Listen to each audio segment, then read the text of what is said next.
4 RSUD di Bogor kesulitan beli obat dan oksigen.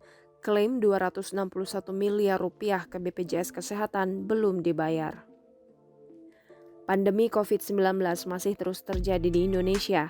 Sejumlah upaya pun terus dilakukan pemerintah untuk menekan angka penyebaran ini. Salah satu yang dilakukan pemerintah ialah dengan menerapkan pemberlakuan pembatasan kegiatan masyarakat atau PPKM.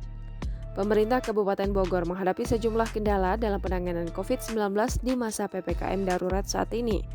Salah satu kendalanya adalah klaim BPJS Kesehatan yang belum dibayar. Sehingga terdapat rumah sakit yang mengalami masalah keuangan dalam penanganan COVID-19.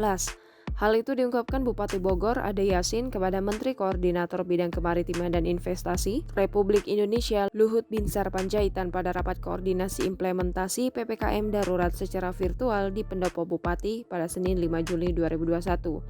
Dia menjelaskan saat ini ada kendala klaim pembayaran BPJS Kesehatan dari 4 RSUD di Kabupaten Bogor. Menurut dia, kondisi ini mengganggu arus kas keuangan rumah sakit yang berdampak pada kualitas pelayanan.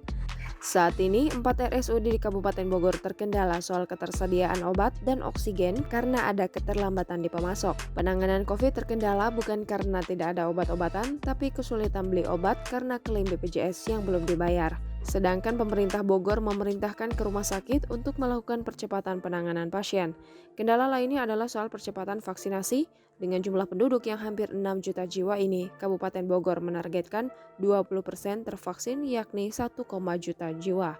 Untuk penanganan COVID di rumah sakit di Kabupaten Bogor saat ini tersedia tempat tidur sebanyak 1.821 dan ICU sebanyak 142. Tempat tidur yang sudah terpakai sebanyak 1.781 dan ICU 131.